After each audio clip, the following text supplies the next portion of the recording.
దేవునికి స్తోత్రం. మనం హెబ్రీ పత్రిక 2వ అధ్యాయం 1వ వచనం నుండి 4వ వచనం వరకు మనం ధ్యానించబోతున్నాం.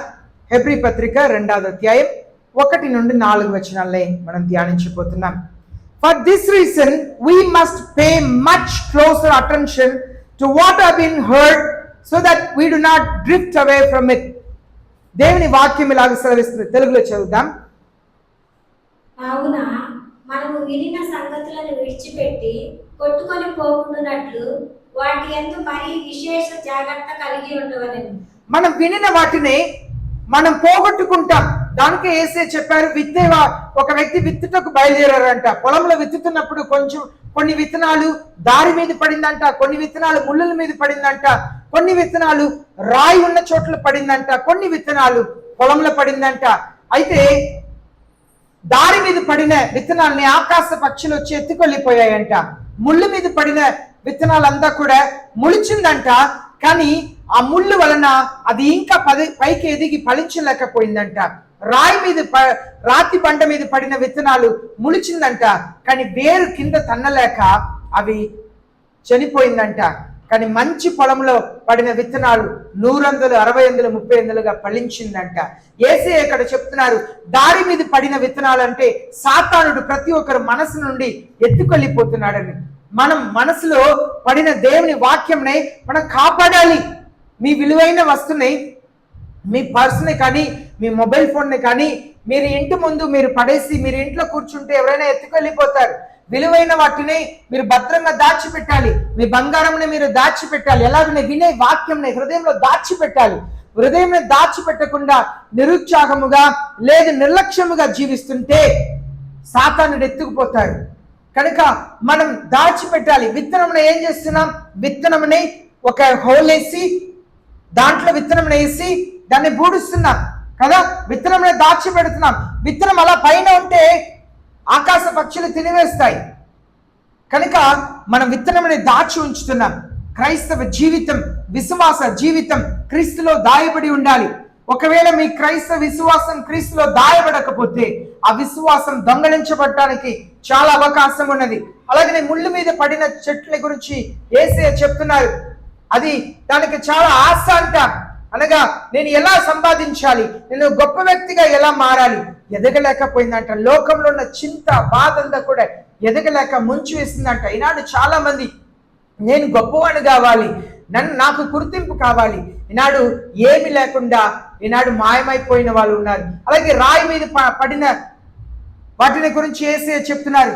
ఆశ ఉంది, ఫలించాలి, ఇంకా నాకు మంచి క్రైస్తవ జీవితం కావాలి, నేను ఆత్మీయంగా ఎదగాలి, దేవుని కొరకు ఏదైనా చేయాలని ఆశ ఉంది. కానీ ఎదగలేకపోవటానికి కారణం వేరు కిందకి వెళ్ళట్లేదు. వేరు కిందకి వెళ్ళాలి. మన 2వ రాజుల గ్రంథంలో నేను చదివాం. యూదా ప్రజలైతే కింద వేరు తని పైన ఫలమించి ఫలిస్తారని చదివాను. మనకు వేరు కిందకి వెళ్ళాలి. ఆశ ఉంది, నేను మంచి క్రైస్తవుడు, నేను అబద్ధం చెప్పకూడదు, బూతులు మాట్లాడకూడదు. కొన్నిసారి మనం మాట్లాడేస్తున్నాం, మనకు ఆశ ఉంది, నేను ఫలించాలి. కానీ కింద మనం వేరు తినలేకపోతున్నాం. దేవుని సన్నిధిలో ప్రార్థన చేయాలి. ఈనాడు పెద్ద పెద్ద బిల్డింగ్లు కడుతున్నారు. ఎలా కడుతున్నారు? మేము హైదరాబాద్లో ఒక అసెంబ్లీ గడికి ఒక స్థలం ఉంది.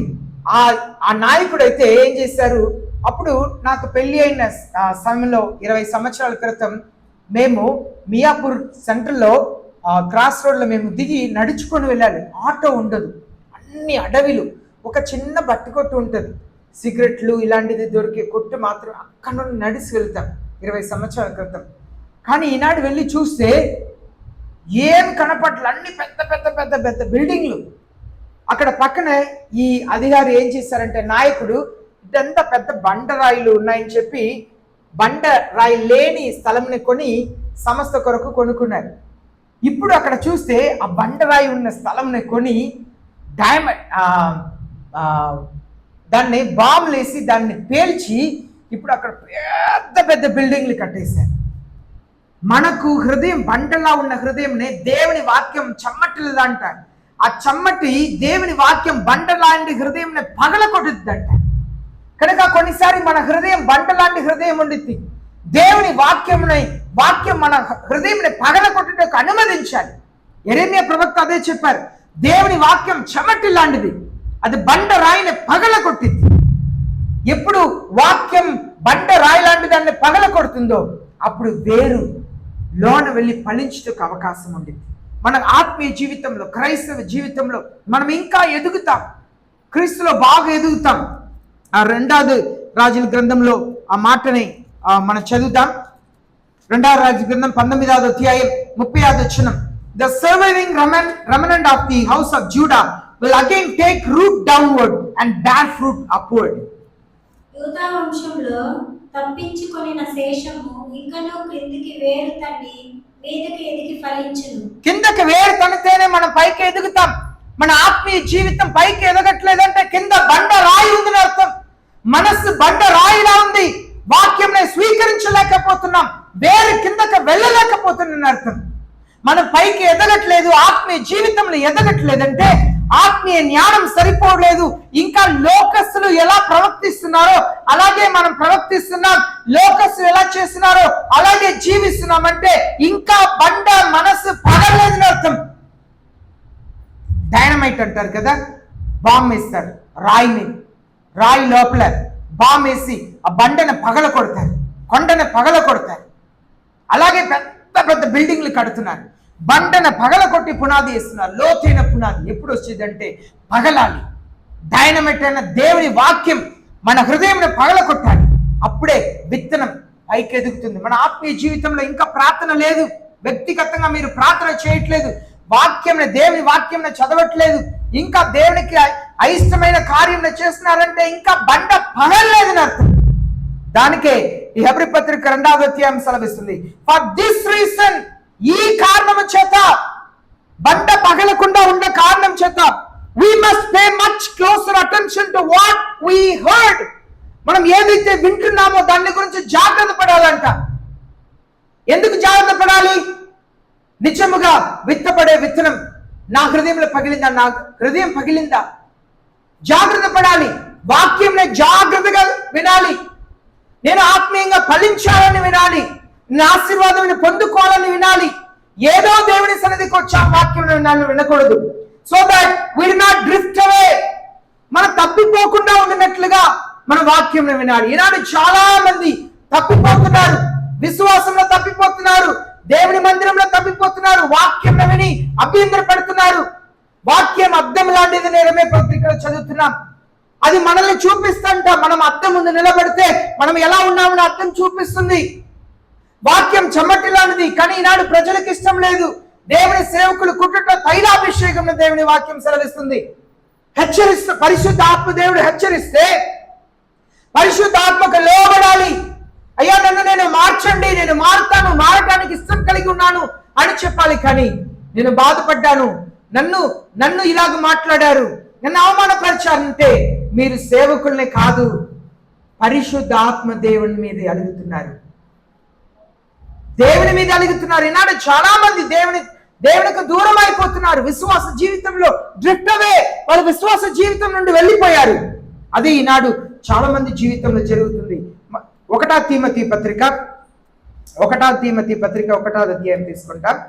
1వ తీమోతి పత్రిక 1వ అధ్యాయం 19-20 వచనాలను చదువుదాం. Keeping faith and good conscience which some have rejected and suffered shipwreck in regard to their faith. Among these, Hymenaeus and Alexander, whom I have handed over to Satan, so that they will be taught not to blaspheme. చదువుతాం. 1వ తీమోతి 1వ అధ్యాయం 19-20 వచనాలు చదువుతాం. అట్టి మనస్సాక్షిని కొందరు త్రోసివేసి విశ్వాస విషయమై ఓడ బద్దలైపోయిన వారి వలె చెడి ఉన్నారు. వారిలో హుమనయును అలెగ్జాంద్రీయును ఉన్నారు. వీరు దూషింపకుండా శిక్షింపబడుటకై వీరిని సాతానునకు అప్పగించితిరి. చూడండి, పౌలు అపోస్తలుడు చెప్తున్నారు, అలెగ్జాండర్, హైమెనస్ వీళ్ళిద్దరు కూడా దేవునికి దూరం అయిపోయారంట. ప్రారంభంలో బాగానే ఉండిద్ది, భక్తి వైరాగ్యం బాగానే ఉండిద్ది, ప్రార్థన జీవితం బాగానే ఉండిద్ది. కొన్నిసారి ఏమైద్ది, కొన్నిసారి పక్క విశ్వాసాలను చూస్తారు, ఆ విశ్వాసి ఎలా ఉన్నారు, ఈ విశ్వాసి ఎలా ఉన్నారు, వాళ్ళు బాగానే ప్రార్థన చేస్తున్నారు, నేనెందుకు ఇలా ఉండాలి. కొన్నిసారి సేవకులను చూస్తారు, వీళ్ళే ఇలా ఉన్నారు, నేనెందుకు చర్చికి వెళ్ళాలి, అలుగుతారు, జీవితంలో పాడు చేసుకుంటారు. దానికే 18వ వచనంలో పౌలు అపోస్తలుడు చెప్తున్నారు, తీమోతికి చెప్తున్నారు, you fight the good fight, నీ మంచి పోరాటం పోరాడు అంటున్నారు. 18వ వచనం ఆ మాటను చదవండి. ఈ మంచి పోరాటం పోరాడవలనని, ఈ మంచి పోరాటం పోరాడవలనని నీకు చెప్తున్నాను. ఎందుకు? హిమెనెస్, అలెగ్జాండర్ ఇద్దరు కూడా మంచి పోరాటం పోరాడలేకపోయారు. వారు విశ్వాస జీవితం కాపాడలేకపోయారు, క్రైస్తవ జీవితం కొనసాగించలేకపోయారు. ఈనాడు చాలా మంది క్రైస్తవ జీవితం కొనసాగించలేకపోయారు. ఒక వ్యక్తి ఉండేవారు, భార్య భర్త ఉండేవారు.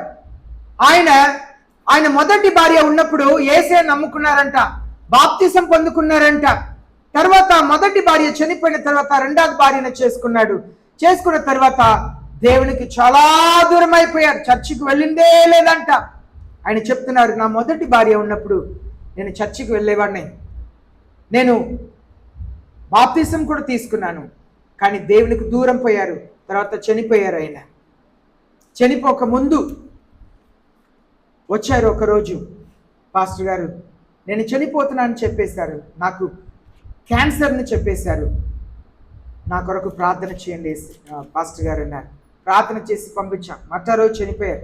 బాగానే నడిసి వచ్చారు, చర్చి ముందు, లోన రాలేదు, ఎందుకంటే నేను వేరే పని మీద ఉన్నాను, అక్కడే బయటే ప్రార్థన చేసి. మరో రోజు చనిపోయారు.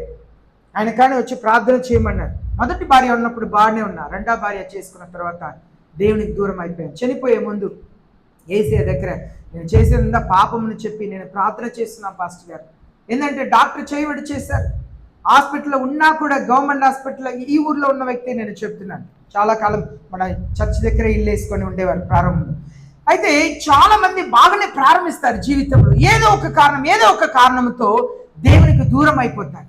ఈ అలెగ్జాండర్ హెమెనస్ కూడా అలాగే చేశారు. దానికి తీమోతికి చెప్తున్నారు, తీమోతి నీ మంచి పోరాటం పోరాడు, విశ్వాసం కాపాడుకో, కృంగిపోవద్దు, ప్రార్థన చేయి, నిరుత్సాహం పొందొద్దు. నా జీవితంలో, అందరి జీవితంలో ఎన్నో సమస్యలు వస్తాయి. మన సమస్యను చూసి కృంగిపోకూడదు, యేసయ్య మీద ఆధారపడాలి, విశ్వాసం కోల్పోకుండా దేవుని సన్నిధిలో మోకరించి భారముతో ప్రార్థన చేయాలి. దానికే తను చెప్తున్నారు, జాగ్రత్త పడండి, pay attention to what you here. నువ్వు వింటున్న మాటలని గురించి జాగ్రత్త పడు, లేకపోతే కొట్టుకెళ్ళిపోయే పరిస్థితి వస్తుంది. 2వ వచనం చదువుతాం, హెబ్రీ పత్రిక 2వ అధ్యాయం 2వ వచనం.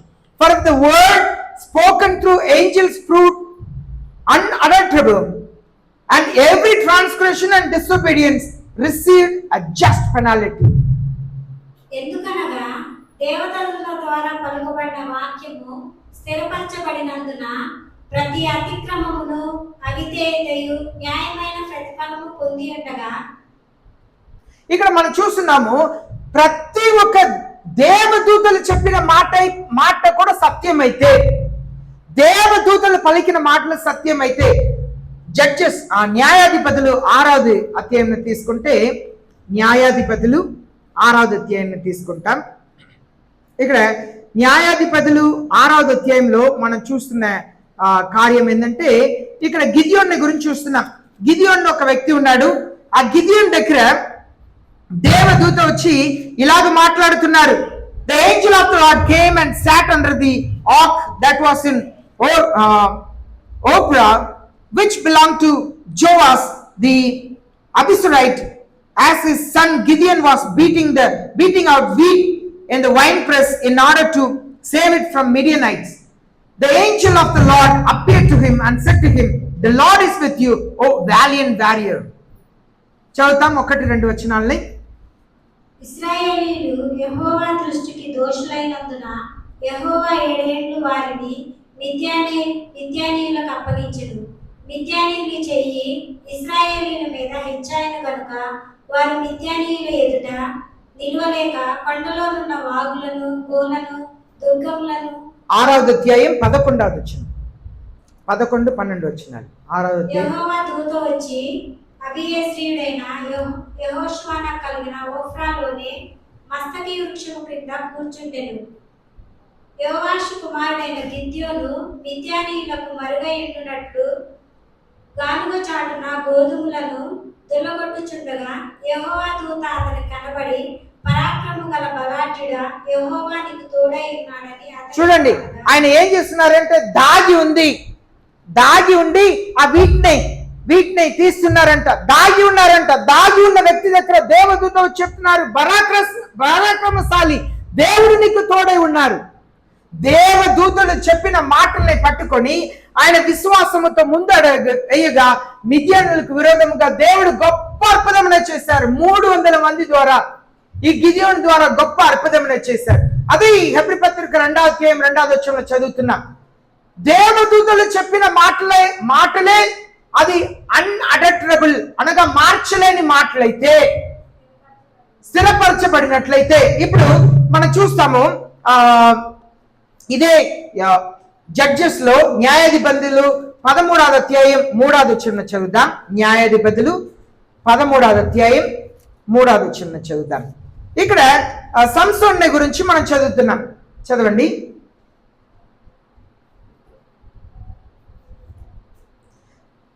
13వ అధ్యాయం. యెహోవా దూత ఆ స్త్రీకి ప్రత్యక్షమై, ఇదిగో నువ్వు గొడ్రాలవు, నీవు కాన్పు లేకపోయేను, అయితే నీవు గర్భవతి అయి కుమారుని కందువు. కాబట్టి నీవు జాగ్రత్తగా ఉండి ద్రాక్ష రసమునే గాని మద్యమునే గాని త్రాగకుండుము, అపవిత్రమైన దేనినైనను తినకుండుము, నీవు గర్భవతి అయి కుమారుని కందువు. ఇక్కడ మనం చూస్తున్నాము, సంసోన్ తల్లి దగ్గర దేవదూత వచ్చి ఇలాగ చెప్తున్నారు, నువ్వు ఒట్రాలు కదా, కానీ నీ గర్భంలో నువ్వు బిడ్డని కంటావు. ఆయన నజరేయుడిగా ఉంటాడు. ఆయన మత్తు ఇచ్చే ఏ పదార్థము తినకూడదు, అపవిత్రమైనది తినకూడదు, జుట్టు కట్ చేసుకోకూడదు. నీవు కూడా నీ గర్భములో పిండముగా ఉద్భవించబోతున్నాడు కనుక ఇప్పటి నుండి నువ్వు కూడా పరిశుద్ధంగా ఉండాలని చెప్పిన ప్రకారం ఆమె అలాగే ఉన్నది. సంసోన్ని కన్నారు. సంసోన్ గొప్ప విజయముని ఫిలిస్తీయుల దగ్గర నుండి ఇశ్రాయేల్ ప్రజలకు తీసుకొచ్చారంట. ఇప్పుడు దేవదూతలు ఈ మాటలంతా వాళ్ళకి తెలియపరిచింది. అలాగే లూకా రాసిన 1వ అధ్యాయం 11వ వచనం నుండి 25వ వచనం వరకు మనం చదువుతాము. ఇక్కడ సకరియా అనబడిన దేవజనుని గురించి మనం చూస్తున్నాం. లూకా రాసిన 1వ అధ్యాయం 11వ వచనం నుండి చూసినట్లయితే ఇక్కడ దేవజనుడైన సకరియాని గురించి చదువుతున్నాం. సకరియాకు పిల్లలు లేరు. సకరియా దేవాలయంలో దేవుని పనిని చేస్తున్నప్పుడు ఒక దేవదూత వచ్చి ఆయనకు కనబడ్డారంట. జకరియా అతన్ని చూచి తొందరపడి భయపడిన వాడాయను. 11వ వచనం చదవండి మా. ప్రభు దూత ధూపవేదిక కుడివైపున నిలిచి అతనికి కనబడగా జకరియా అతన్ని చూచి. ఇప్పుడు మరలా 25వ వచనం చదవండి. నీవు వాటిని నమ్మలేదు గనుక ఈ సంగతులు జరుగు దినము వరకు నీవు మాట్లాడక మౌనమై ఉండు అని అతనితో చెప్పాను. ఇప్పుడు మనం 19వ వచనంలో ఆయన చెప్తున్నారు, the angel answered and said to him, I am Gabriel who stand in the presence of God. నేను గబ్రియల్ దేవదూత, నేను దేవుని సన్నిధిలో నిలబడేవాడిని, నేను దేవుని సన్నిధి నుండి వచ్చాను. నీకు బిడ్డను ఇస్తానని దేవుడు చెప్తే నువ్వు నమ్మలేదు కనుక బిడ్డ పుట్టే వరకు నువ్వు మోహవాడుగా ఉంటావు అన్నారు. ఈ వచనములు ఎందుకు పరిశుద్ధ ఆత్మ దేవుడు మనకు జ్ఞాపకం చేసుకున్నారంటే, దేవదూతలు చెప్పిన మాటలు కూడా ఖచ్చితంగా నెరవేరినేలా ఈ మాటనే చెప్పుకొని వస్తున్నారు. దేవదూతలు చెప్పిందంతా నెరవేరిందంట. అయితే యేసయ్య చెప్పింది ఎంత ఖచ్చితంగా నెరవేరబోతుంది. ఇప్పుడు 2వ వచనంలో చదువుతున్నాము, every transgression and disobedience received a just penalty. తెలుగులో దాన్ని చదవండి. 2వ అధ్యాయం 2వ వచనం. ఎందుకనగా దేవదూతల ద్వారా పలుకబడిన వాక్యము స్థిరపరచబడినందున ప్రతి అతిక్రమమును అవిధేయతయు న్యాయమైన ప్రతిఫలము పొంది ఉండగా. ప్రతి ఒక్క అవిధేయతయు అతిక్రమము న్యాయమైన ప్రతిఫలమే. అవిధేయత అతిక్రమం అంతా కూడా న్యాయమైన ప్రతిఫలం కలుగుతుందంట. అదే 2వ రాజుల గ్రంథం 20-21-22 అధ్యాయంలో మనం చూస్తున్నాం. ఈ రోజు మనం ధ్యానించిన హెస్సికియా రాజుల గురించే అక్కడ చూస్తున్నాం. ఈ హెస్సికియా రాజు దేవునికి భయపడ్డారని మనం చూసాం. మంచి జీవితం జీవించారు, ఆయన ప్రార్థన చేశారని చూసాం. దేవుడు 15 సంవత్సరాలను పొడిగించిన తర్వాత అక్కడ ఏం జరిగిందంటే, తన జీవితంలో చెయ్యకూడని ఒక పెద్ద పొరపాటుని తన జీవితంలో తను చేసినట్లుగా మనం చూస్తున్నాం. 20వ అధ్యాయం 12వ వచనాన్ని చదువుదాం. ఆ కాలమందు బబులోను రాజును బలదాను కుమారుడునైన బెల్తోబుకాదాను హిజ్కియా రోగి అయి ఉండిన సంగతి విని పత్రికలను కానుకను అతని యొద్దకు పంపగా హిజ్కియా దూతలు వచ్చిన మాట విని వారిని లోపలికి రప్పించి తన నగరునందేమి రాజ్యమందేమి కలిగిన సమస్త వస్తువులను దేనిని మరుగు చేయక తన పదార్థములు గల కొట్టును వెండి బంగారములను గంధ వర్ణములను పరిమళ తైలమును ఆయుధ కాలమును తన పదార్థములలో ఉన్న సమస్తమును వారికి చూపించెను. పిమ్మట ప్రవక్త అయిన యేషయా చాలు, ఇక్కడ మనం చూస్తున్నాము 15 సంవత్సరాలను దేవుడు పొడిగించాడు. ఇప్పుడు బబిలోన్ దేశం నుండి బెర్దోక్ బాల్దాన్ అనబడిన ఒక రాజు తన కుమారుడిని పంపించారంట. తన కొడుకుని పంపించి, నీకు బాగలేదని విన్నాను, ఇప్పుడు బాగుందని విన్నాను అని చెప్పి బహుమానం పంపించారంట. వెంటనే ఈయన హెసికియా రాజు ఏం చేశారంటే, రాజ్య భవనంలో అలాగే దేవుని మందిరంలో ఉన్న వెండి బంగారం విలువైన వస్త్రాలు, అన్ని విలువైన వస్తువులు, అలాగే నూనె ఏంటి, పరిశుద్ధ నూనె ఏంటి, ఎన్ని విశేషమైనది శ్రేష్టమైనది ఉన్న అన్ని చూశారంట. చూపించి బైబిల్ చెప్తుంది హెసికియా చూపించలేనిది ఏది లేదంట. హెసికియా did not show them and there was nothing in the house of God house nor in all his dominion that Hezekiah did not show them. ఆయన చూపించలేనిది ఏమీ లేదంట. అన్నిటిని దేశంలో అన్నిటిని చూపించారంట. అప్పుడు యెషయా ప్రవక్త వచ్చి చెప్తున్నారు, ఇదిగో నువ్వు దేవునికి విరోధమైన కార్యం చేస్తావు కనుక బబిలోన్ రాజు ఒక రోజు వచ్చి ఈ దేశంని చెరపట్టుకొని వెళ్తాడు. నువ్వు ఏదైతే చూపించావో ఆ వాటి అన్నిటినీ రాజు తీసుకొని వెళ్ళిపోతాడు. నీ ఇంట్లో ఉన్న భార్య, పిల్లలు, మనుషులు అందరినీ చెరపట్టుకొని వెళ్తాడు అని చెప్తే ఆ హెసికియా రాజు ఏం చెప్పారు తెలుసా అండి? ఏం చెప్పారు తెలుసా? 19వ వచనం చదవండి. 19వ. హిజ్కియా, నీవు తెలియజేసిన యెహోవా ఆజ్ఞ చొప్పున జరుగుట మేలే. నా దినములలో సమాధానము సత్యము కలిగిన ఎడల మేలే కదా అని యెషయాతో అనెను. చూడండి, ఇదిగో నువ్వు బబిలోన్ రాజుకు ఏదైతే చూపించావో దేశంలో అన్నిటిని చూపించారంట. ఏదైతే చూపించో అన్నిటిని తీసుకెళ్ళిపోతారు. నీ భార్య, పిల్లలు, మనుషులు, ధనవంతులు అన్నిటిని తీసుకెళ్ళిపోతారని చెప్తే ఆయన ఏం చెప్తున్నారంటే, మీరు చెప్పింది మంచిదే కదా, నా కాలంలో అది జరగక ఉంటే చాలు, నా కాలంలో అది జరగక ఉంటే చాలు అని చెప్పి సంతోషపడ్డాడంట. నువ్వు నీ ఇల్లుని చక్క పెట్టుకో, నువ్వు మరణిస్తావు అని చెప్పిన వెంటనే హెసికియా ఏం చేశారండి? గోడ వైపు తిరిగి కన్నీళ్లు కార్చి ప్రార్థన చేశారు. దేవుడు జవాబు ఇచ్చారు. ఇప్పుడు అదే యెషయా ప్రవక్త వచ్చి ఈ మాటలను చెప్పిన వెంటనే హెసికియా ఏం చేసి ఉండాలి? ప్రార్థన చేసి ఉండాలి. అయ్యా, అది జరగవద్దు, క్షమించమని ప్రార్థన చేయి. నేను తప్పు చేశా, నేను చేయకూడని పాపం చేశా, అలా జరగకుండా ప్రార్థన చేయండి అని అడిగి ఉండాలి. ఏం చేశాడు? పర్లేదు, నా కాలంలో జరగక ఉంటే పర్లేదు, తర్వాత ఏం జరిగినా నాకేంటి. మనం చాలాసారి ఎలా ఉన్నామంటే మన వరకే ఆలోచన చేస్తున్నాం. నేను బాగుంటే చాలు, తర్వాత నా కొడుకు ఏమైనా నాకేంటి, కూతురు ఏమైనా నాకేంటి, వాళ్ళ పిల్లలు ఏమైనా నాకేంటి. మనం చాలాసారి మన పిల్లలకు దేవుని కోపంని, దేవుని శాపంని సంపాదించి పెడుతున్నాం, దేవుని ఆశీర్వాదంని సంపాదించి పెట్టట్లే. తర్వాత ఏం జరిగింది తెలుసా అండి? ఈ హెసికియా రాజుకు ఒక కుమారుడు పుట్టాడు. ఆ కుమారుడు పేరు మనస్సే. ఈ మనస్సే ఏం చేశారంటే, ఈ మనస్సే 12 సంవత్సరాల వయసులో రాజు అయ్యారంట. 55 సంవత్సరాలు పరిపాలన చేశారంట.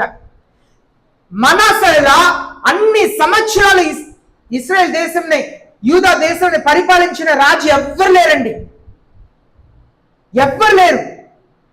మనస్సే 55 సంవత్సరాలు పరిపాలన చేశారంట. ఎంత దుష్ట పరిపాలన చేశాడంటే అంత దుష్ట పరిపాలన చేశాడు. నరకం చూశాడు. అన్యాయముగా ప్రజల రక్తంని కార్చారంట. ఇన్నసెంట్ బ్లడ్ ని రాయబడి ఉంది. ఏ పాపము నేరం ఎరగని వారిని చంపారంట. భయంకరమైన, మీరు ఈ 21వ అధ్యాయం చదివితే మనస్సే ఎంత దుష్టమైన వాడిని చదవచ్చు. కొన్నిసారి అనుకుంటాం కదా, దుష్టులే అధికారంలో ఉంటారు. కొన్నిసారి చెడ్డవాళ్ళు ట్రాన్స్ఫర్ అయ్యి వెళ్ళిపోతారని చూస్తే వెళ్ళిపోరు. మంచి వాళ్ళకే ట్రాన్స్ఫర్ వచ్చింది. మీరు ఎక్కడైనా ఆఫీస్లో ఎక్కడైనా చూడండి, మంచి వాళ్ళకి ట్రాన్స్ఫర్ వచ్చింది, చెడ్డ వాళ్ళకి ట్రాన్స్ఫర్ రాదు. మంచి వాళ్ళకి ఏదైనా రోగం రావటము, ఏదైనా సమస్య వచ్చిందో ఏదైనా వచ్చింది, చెడ్డ వాళ్ళందరూ దర్జాగా కాలు మీద కాలు పెట్టుకొని హాయిగా ఉంటారు. మీరు చూస్తున్నారా? ఈ మనాసే రాజు చాలా దుష్టమైన రాజు, కానీ 55 సంవత్సరాలు పరిపాలన చేస్తారంట. ఒకసారి ఆలోచన చేయండి, యూదాలో ఉన్న ప్రజలందరూ ఏ అనుకుని ఉంటారు, వీడికొక చావు రావట్లేదు. ఎందుకంటే బైబిల్ చెప్తుంది, ప్రతి ఒక్క మనసే చేసిన పాపం అంతా మీరు అధ్యాయంని మీరు ఇంటికి వెళ్ళి చదివితే ఎంత భయంకరమైన దుష్ట పరిపాలన చేశారంటే, ఎంతమంది మనుషుల్ని అన్యాయముగా చంపారంటే, దేవుని ఆలయంలో విగ్రహం చేసి పెట్టి పూజించమన్నారంట. సాలమోన్ కట్టిన దేవాలయంలో బలిపీఠమును పగలకొట్టి, పగలకొట్టి అక్కడ విగ్రహంను పెట్టి నమస్కరించమన్నాడంట. భయంకరమైన పాపం, అన్యాయముగా చంపారంట, నష్టం. కానీ ఆయన 55, నేను ఈ వాక్యం చదివేటప్పుడు దుష్టులే ఎక్కువ కాలం ఉంటారు. మీరు చూడండి, దుష్టులు ఎంత హాయిగా ఉంటారో. మంచి వాళ్ళు సిగ్గుతో అవమానంతో తల ఎత్తక కష్టపడుతుంటారు, కానీ దుష్ట పని చేసే వాళ్ళు హాయిగా బ్రతికి ఉంటారు. కొన్నిసారి చూస్తే దుష్టులందరూ కూడా తెల్లబట్టలు వేసుకొని దర్జా కారులో బైక్లు భయంకరంగా తిరుగుతుంటారు, మంచి బ్రతుకుంటారు. నీతి మందులు చాలా కష్టపడుతుంటారు. మనం కీర్తనలో కూడా అదే కదా మనం చదువుతున్నాము. దుష్టులు ఎందుకున్నారని చెప్పి అనుకున్నారంట ఆసా భక్తుడు. కానీ ఆయన దేవాలయంలోకి వెళ్ళిన తర్వాతనే అర్థమైందంట, వాళ్ళు ఎక్కడ నిలబడి ఉన్నారంట, కాలు జారే చోట్ల నిలబడి ఉన్నారంట. బయటంతా చూస్తే ఆయన అనుకున్నారంట, దుష్టులు బాగున్నారు, దేవుని పిల్లలకి ఇన్ని నష్టం, దేవుని పిల్లలకు అప్పు, వ్యాధులు, కష్టములు. కానీ దేవాలయంలోకి వెళ్ళిన తర్వాత దేవుడు ఆయనకు చూపించారంట, వాళ్ళందరూ కూడా కాలు జారే చోట్ల ఉన్నారు. ఎప్పుడు వాళ్ళ జీవితం ఏమైతే తెలియదని చూపించారంట ఆసా భక్తుడికి. కనుక మనం ఇక్కడ చూస్తున్నాము, మన జీవితంలో మన పిల్లలకు ఆస్తి సంపాదించి పెట్టకపోయినా పర్లేదు, దేవుని ఆశీర్వాదం సంపాదించి పెట్టాలి, దేవుని దయని, దేవుని కృపని సంపాదించి పెట్టాలి. 15 సంవత్సరాలు, ఒకవేళ చూడండి, హెసికియా రాజు అప్పుడే చనిపోయి ఉంటే పరలోకం వెళ్ళేవారో ఏమో. పరలోకంలో లేరు నేను చెప్పను, ఎందుకంటే తీర్పు తెచ్చేది యేసే మాత్రమే. కానీ చివరి 15 సంవత్సరాలు దేవునికి అయిష్టమైన జీవితంలో జీవించారు. ఒకవేళ అప్పుడే ఆయనకు ట్యూమర్ వచ్చి అప్పుడే చనిపోయి ఉంటే దేవుని సన్నిధికి వెళ్ళేవాడు, ఎందుకంటే ఆయన అంత మంచివాడు. కానీ దేవుడు ఆయనకు 15 సంవత్సరం పొడిగించిన తర్వాత దేవునికి ఇష్టం లేని జీవితంలో జీవించాడు. తన కొడుకు మనాసే తర్వాత అమ్మోన్, 19వ వచనంలో అమ్మోన్, వీరందరూ కూడా దుష్టమైన భయంకరమైన రాజులుగా బ్రతికారండి. తరువాత ఆయన ముది మనవడు ఆయన జోసయ్య రాజు, ఆయన 8 సంవత్సరాలు ఉన్నప్పుడు రాజు అయ్యారంట. ఆయన 31 సంవత్సరాలు పరిపాలన చేశారంట. దేవునికి ఇష్టమైన కార్యం చేశారంట.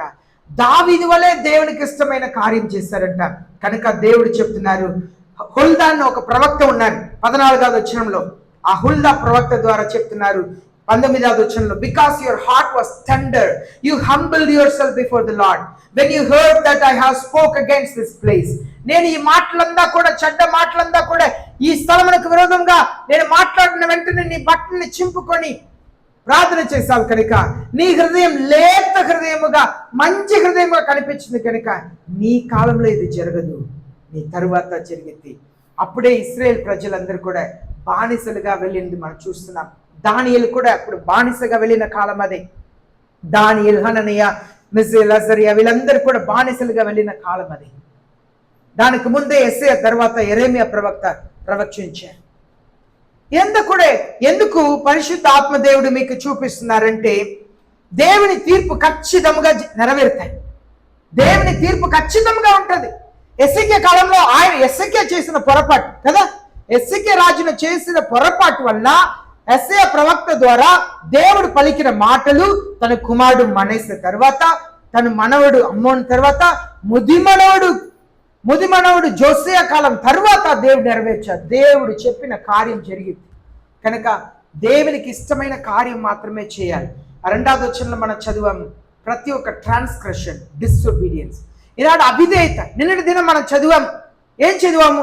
యెషయా రాజు చెప్పారంట, ఎవరు మాట్లాడవద్దు, మౌనంగా ఉండండి అని చెప్తే అందరూ కూడా మౌనంగా ఉన్నారంట.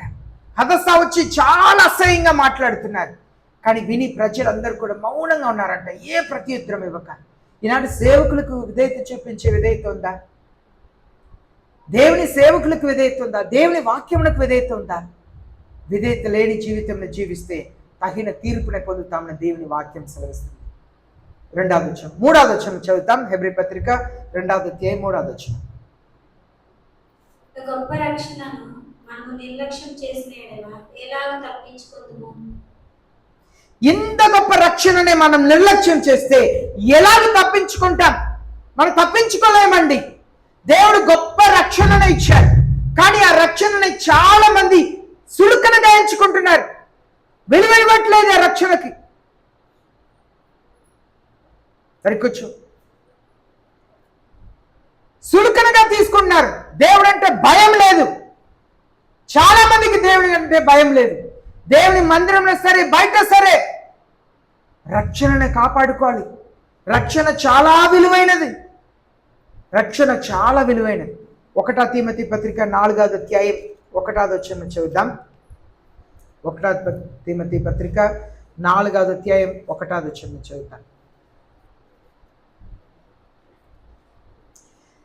But the Spirit explicitly says that in the later days some will fall away from their faith, paying attention to deceitful spirits, doctrines of demons, by means of hypocrisy of liars, spreading their own conscience as with branding iron.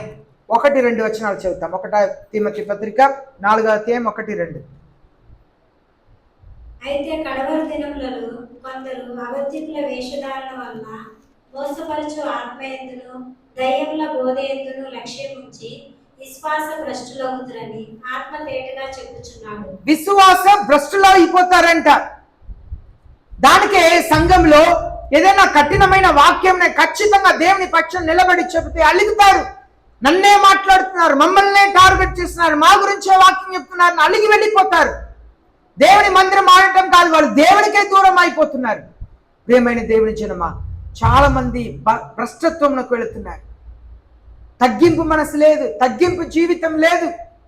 కొందరు కాలాగదు, ఇక్కడ కూర్చుంటారు, ఇంకా మధ్యవారం వేరే చర్చికి వెళ్తారు, తర్వాత వస్తారు, తర్వాత వేరే చోటుకు వెళ్తారు. కొందరు ఎలా ఉంటారంటే, మేము ఆ చర్చికి వెళ్తాం, ఈ చర్చికి వెళ్తాం, ఎందుకంటే అక్కడ వాళ్ళ జీవితంలో భక్తి ఉండదు. పేరుకు మేము వారానికి ఒకసారి మేము కూడా చర్చికి వెళ్తామంటారు, కానీ జీవితంలో దేవునికి అయిష్టమైన జీవితం జీవిస్తుంటారు. దానికే దేవుని వాక్యం సెలవిస్తుంది. మరలా మాటని చదవండి. అయితే కడవరి దినములలో ఈ కడవరి దినములలో ప్రజలు అలా జీవిస్తున్నారు. చివరి కాలం, కడవరి దినం అంటే ఇలాంటి కాలంలో కొందరు అబద్ధికుల వేషధారణ వలన కొందరు అబద్ధికుల వేషం ధరించుకొని మోసపరిచి ఆత్మలతో బోధిస్తున్నారు. దయ్యముల బోధయందును లక్ష్యముంచి విశ్వాస భ్రష్టులు అవుతున్నారంట. దయ్యములు కూడా బోధ చేస్తాయా? వాక్యం చెప్తుంది దయ్యాలు కూడా బోధ చేస్తాయంట. దయ్యాలు బోధ అంట, మోసపరిచే ఆత్మ అంట. దానికే ఎక్కడ పడితే అక్కడ తిరగకూడదు. ఆ మీటింగ్కి వెళ్ళాము, ఈ మీటింగ్కి వెళ్ళాము. మనం ఆత్మీయమైన సేవకులు ఎవరు, పరిశుద్ధంగా జీవించే వాళ్ళు ఎవరు? జాగ్రత్త పడాలి. నా జీవితంలో ఎవరు పడితే వాళ్ళ వాక్యంలో వినను. నా ఆత్మీ కొన్నిసారి ఏదైనా ఒక టైటిల్ చూస్తే ఒకవేళ ఏంటిని జస్ట్ విని వదిలేస్తాను, అంతే. పూర్తిగా వింటప్పుడే అర్థమైపోయింది ఆత్మీయమైన వాక్యమా లేదా. నేను ఎవరి వాక్యంని నేను విని నేను ఆత్మీయ జీవితంలో బలపరచబడుతున్నాను, వాళ్ళ వాక్యంనే నేను మీ వాట్సాప్ గ్రూప్లో పెడుతుంటాను. మనం జాగ్రత్త పడాలి, ఎందుకంటే మోసపరిచే ఆత్మలు వాక్యం చెప్తున్నాయంట, దయ్యాలు కూడా బోధలు చేస్తున్నాయంట. అంది దినంలో మనం జాగ్రత్త పడాలి. దానికే చాలా మంది మోసపరిచే ఆత్మలు వాక్యం విని వాళ్ళు రక్షణని కోల్పోతున్నారు. రక్షణ లేదు. అందం వరకు నిలిచేవారే రక్షించబడతారని యేసయ్య చెప్పారు.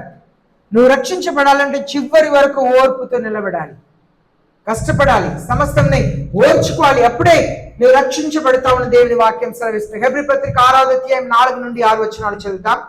హెబ్రీ పత్రిక 6వ అధ్యాయం 4, 5, 6 వచనాలు చదువుతాం. ఒకసారి వెలిగింపబడి పరలోక సంబంధమైన వరములు రుచి చూచి పరిశుద్ధాత్మలో పాలువారే దేవుని దివ్య వాక్యమును రాబో యుగ సంబంధమైన శక్తుల ప్రభావమును అనుభవించిన తరువాత తప్పిపోయిన వారు తమ విషయంలో దేవుని కుమారుని మళ్ళా సిలువవేయచు బాహాటముగా ఆయనను అవమానపరచుచున్నారు. కనుక మారు మనసు పొందినట్లు అట్టి వారిని మళ్ళా నూతన పరచుట అసాధ్యము. చూడండి, అలాంటి వారిని నూతన పరచడం అసాధ్యం అంట. దానికే సంఘంలో వాక్యం విని అలయకూడదు. దేవుని వాక్యం ఎంత స్పష్టంగా తెలియపరుస్తుంది. జాగ్రత్త పడాలి, ఆత్మీయ జీవితంలో జాగ్రత్త పడాలి.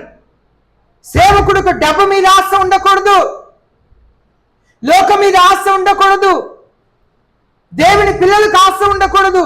మనకు డబ్బు అవసరమే, కానీ మనసంతా దేవుని మీద ఉండాలి. వాక్యం ఏమని సెలవిస్తుంది చూడండి. For in the case of those who have once enlightened, ఒకసారి రక్షించబడ్డారు, యేసే అనే సొంత రక్షకుడిగా స్వీకరించారు, బాప్తిసం పొందుకున్నారు. ఏం సెలవిస్తుంది చూడండి. have tasted the heavenly gifts, have been made partakers in the Holy Spirit. పరిశుద్ధాత్మ అభిషేకంను కూడా పొందుకున్న వాళ్ళు ఉన్నారు. కొందరు పరిశుద్ధాత్మ అభిషేకంను కూడా పొందుకున్నారు, కానీ వాళ్ళు ఏమైపోయారు? లోక ఆశల్లో వాళ్ళు వాక్యం వీళ్ళు వాక్యం, వాళ్ళు ఎలా చెప్తున్నారు, అక్కడ పిలుస్తున్నారు, అక్కడ బాగుంటది, ఇక్కడ బాగుంటది, వెళ్ళి జీవితంని పాడు చేసుకుంటున్నారు, కుటుంబంని పాడు చేసుకుంటున్నారు. 5వ వచనం, and have tasted the good word of God and the powers of this age to come. దేవుని మంచి వాక్యంని రుచి చూస్తారంట, రాబోయే కాల శక్తిని ఈ లోకంలో అనుభవించారంట. అదే హెసికే జీవితంలో కూడా జరిగింది కదా. హెసికే ప్రార్థన చేయగా దేవుడు దేవదూతని పంపించి 1,85,000 సైనికుల్ని చంపారు. అసీరియా సైన్యంని దేవుడు చంపారు. 1,85,000 మందిని ఒకే రాత్రి ఒక్క దేవదూత. దేవుడు తనని స్వస్థపరిచి అర్పణం చేశారు, కానీ తన విశ్వాసంని పోగొట్టుకున్నాడు. దేవుని అర్పణంను చూశాడు, శరీరంలో చూశాడు, ఒక సూర్యుడు వెనక వెళ్ళే శక్తిని చూశాడు. దేవుని కార్యములు అంతా చూసి కూడా దేవునికి దూరం అయిపోయాడు. ఈనాడు చాలా మంది ఇలాంటి జీవితంలో జీవించే క్రైస్తవులు ఉన్నారు. 6వ వచనం, they have fallen away. It is impossible to renew them again to repentance. అలా పడిపోయిన వారిని మరలా రక్షించడం చాలా కష్టం అంటున్నారు. Since they have crucified themselves to Son of God and put to open shame. ఒకప్పుడు క్రీస్తులో నేను సిలువ వేయబడ్డానని చెప్పారు, కానీ దేవునికి దూరమైన జీవితంని జీవించి దేవునికి దూరం పోయి రక్షణను పోగొట్టుకున్నారు. ఇంత గొప్ప రక్షణని నిర్లక్ష్యం చేయటకు ఎలా వాళ్ళకు సాధ్యమైంది? చూడండి, యేసయ్య సిలువ మీద ఉన్నప్పుడు 2 దొంగలు ఉన్నారంట. ఒక దొంగ చెప్తున్నాడు, ఈయన మనమైతే న్యాయమైన తీర్పుని పొందుకున్నాం, ఈయన ఏ పాపము చేయలేదు అని గ్రహించాడు, రక్షణనే కాపాడుకున్నాడు. కానీ అక్కడ ఉన్న వాళ్ళందరి కొరకు ప్రార్థన చేస్తున్నారు. యేసయ్య, తండ్రి వీళ్ళు ఏం చేస్తున్నారో తెలియక చేస్తున్నారు, వీళ్ళని క్షమించండి. గొప్ప రక్షణను పోగొట్టుకున్నారు. ఇంత గొప్ప రక్షణ మీకు నాకు దేవుడు ఇచ్చిన రక్షణని చాలా సులువుగా తీసుకుంటున్నారు. సంఘంలో ప్రార్థన ఉంటే పనికి పరిగెత్తుతారు, సంఘంలో ప్రార్థన ఉంటే క్రమంగా ఉండరు, దేవుని భయం భక్తి ఉండదు. కారణం ఏం తెలుసా? మీ వేరు ఇంకా లోన వెళ్ళట్లే. మీ బండలాంటి హృదయం పగలలేదు. మీ బండలాంటి హృదయం పగిలితే, అయ్యో దేవుని సన్నిధిలో ప్రార్థన ఉన్నప్పుడు నేను ఎలా పనికి వెళుతాను, దేవుని సన్నిధిలో అందరూ కూడా కలిసి ప్రార్థన చేస్తున్నప్పుడు ఎలా నేను నిర్లక్ష్యంగా ఉండగలుగుతాను? నీ హృదయం పగలాలి, బండలాంటి హృదయం పగలాలి. ఇంత గొప్ప రక్షణని పోగొట్టుకుంటే, ఇంత గొప్ప రక్షణ, after it was as the first spoken through the Lord, it was confirmed to us by those who heard. తర్వాత యేసయ్య ద్వారా స్వార్థలంతా రుజువుపరచబడిందంట. యేసయ్య తర్వాత శిష్యుల తర్వాత సేవకులు మరలా రక్షణ గురించి దేవుడు మాట్లాడుతున్నారు. మీ రక్షణను పోగొట్టుకోవద్దు. ఈనాడు చాలా మంది రక్షించబడ్డారు. క్రైస్తవ పేరే బాప్తిజం తీసుకున్న వాళ్ళు ఎంతమంది ఇళ్లలో కూర్చున్నారు? బాప్తిజం తీసుకున్న వారు ఎంతమంది చర్చికి వెళ్లకుండా ఉంటున్నారు? చర్చికి వెళ్లకుండా ఇంట్లో పని చేస్తా దేవునికి దూరంగా ఉన్న వాళ్ళు ఎంతమంది ఉన్నారు? ఇంత గొప్ప రక్షణ చాలా విలువైనదండి. ఎవరు కూడా దాన్ని నిర్లక్ష్యం చేయవద్దు. రక్షణను పోగొట్టుకుంటే మరలా రక్షణ రాదండి, అది దొరకదు. 4వ వచనం చదువుతాం. హెబ్రీ పత్రిక 2వ అధ్యాయం 4వ వచనం. అట్టి రక్షణ ప్రభువు బోధించుట చేత ఆరంభమై దేవుడు తన చిత్తానుసారముగా సూచక క్రియల చేతను మహత్కార్యముల చేతను నానా విధములైన అద్భుతముల చేతను వివిధములైన పరిశుద్ధాత్మ వరములను అనుగ్రహించుట చేతను వారితో కూడా సాక్ష్యం ఇచ్చుచుండగా వినిన వారి చేత మనకు దృఢపరచబడేది. మనకి ఎన్నో అద్భుతములై దేవుడు వినిపించారు. అపోస్తలుల గ్రంథంలో మనం చదివితే యేసయ్య శిష్యులు ఎన్ని అద్భుతాలు చేశారు? సువార్తలు చూస్తే యేసయ్య ఎన్ని అద్భుతాలు చేశారు? ఇన్ని అద్భుతం ద్వారా మనకు దృఢపరుస్తున్నారంట. రక్షణ సత్యంను దృఢపరుస్తున్నారు. ఈ రోజు కూడా మనం అద్భుతం గురించి విన్నాం. కానీ ఇన్ని అద్భుతాల గురించి విన్నా కూడా మనం యేసయ్యను హృదయపూర్వకంగా మనం వెంబడించట్లా. యేసయ్యకు ఇష్టమైన జీవితంలో జీవించట్లేదు.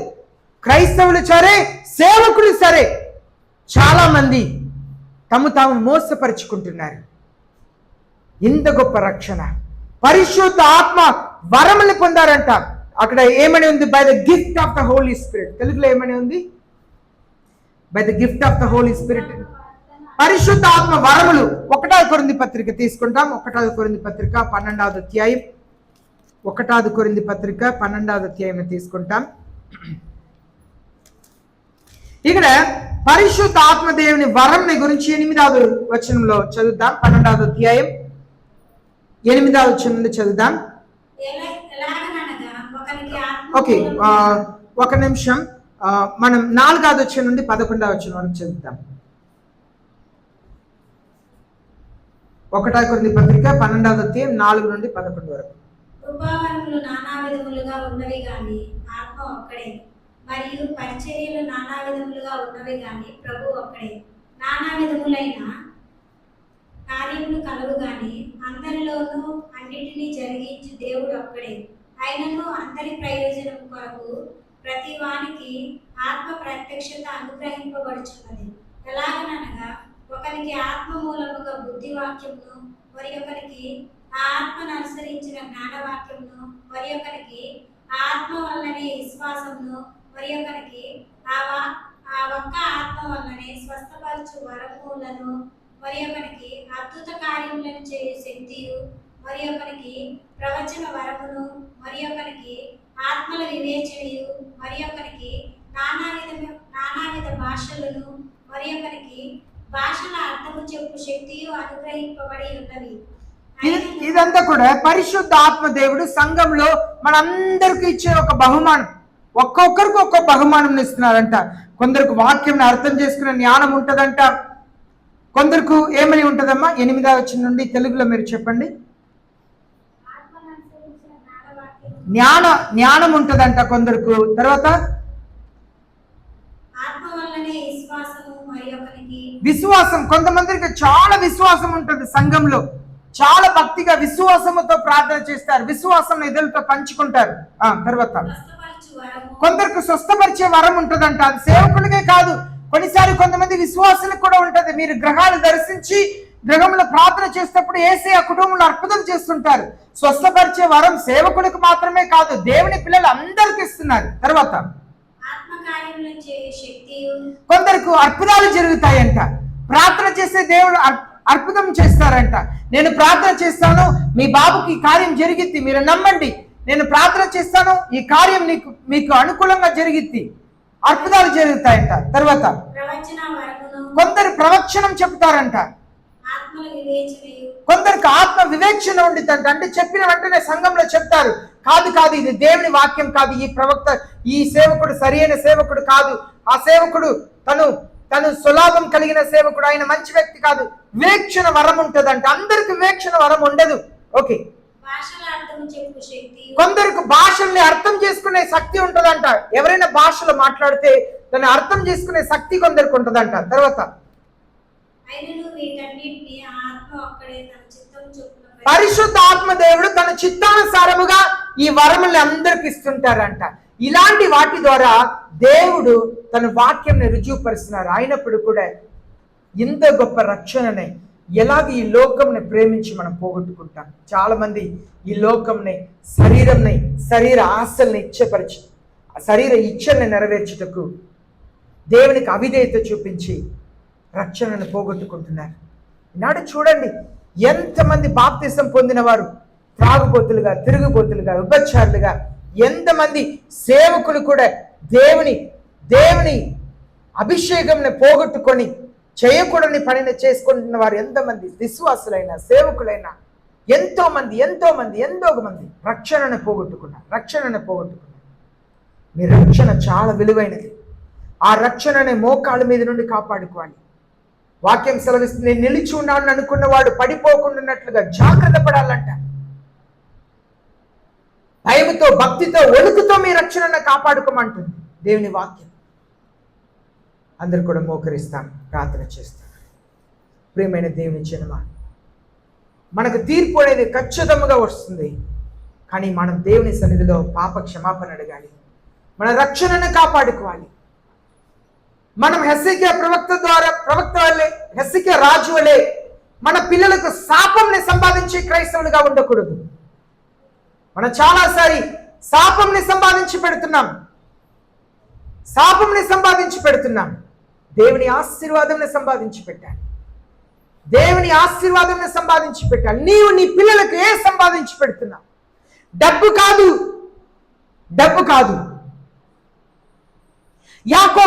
యాకోబు ఏమి, వాళ్ళ తల్లిదండ్రులు ఏమి ఇవ్వలేదు. యాకోబు ఒట్టి చేత్తో వాళ్ళ మామగారు లాబాను దగ్గర వెళ్ళారు. దేవుడు యాకోబుని గొప్పగా దీవించాడు. ఆయన తిరిగి వచ్చినప్పుడు తల్లిదండ్రుల ఆస్తిని అనుభవిస్తున్న వాళ్ళ అన్నయ్య అయిన ఏసావుకు తను సంపాదించిన ఆస్తి నుండి బహుమానం ఇచ్చేంతగా యాకోబుని దీవించాడు. నువ్వు సంపాదిస్తేనే నీ పిల్లలు ఆస్తిపరులు అవుతారు కాదు. దేవుడు నీ పిల్లల్ని ఆశీర్వదించగలుగుతాడు. నీ పిల్లలకు దేవుని ఆశీర్వాదాన్ని సంపాదించి పెట్టాలి. దేవుని కృపను సంపాదించి పెట్టాలి. హెస్సికియా రాజు తన జీవితంలో ఎలాంటి శాపముని సంపాదించి పెట్టాడు. కుమారుడు మనస్సే 55 సంవత్సరాల దుష్టుడు పరిపాలన చేశాడు. భయంకరమైన, ఘోరమైన, దేవునికి అయిష్టమైన పనులు చేశాడు. తన కుమారుడు అమ్మాను దేవునికి విరోధమైన కార్యం చేశాడు. ప్రియమైన దేవుని జనమా, రక్షణను పోగొట్టుకోవద్దు. హెస్సికియా రాజుకు మంచి మరణం వచ్చింది, మంచి జీవితం జీవించాడు.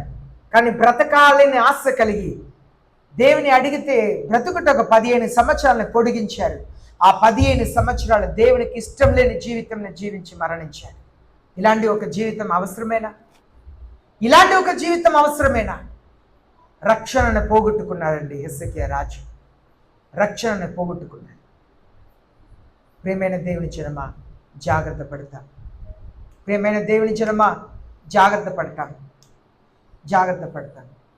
ప్రార్థన చేస్తాం.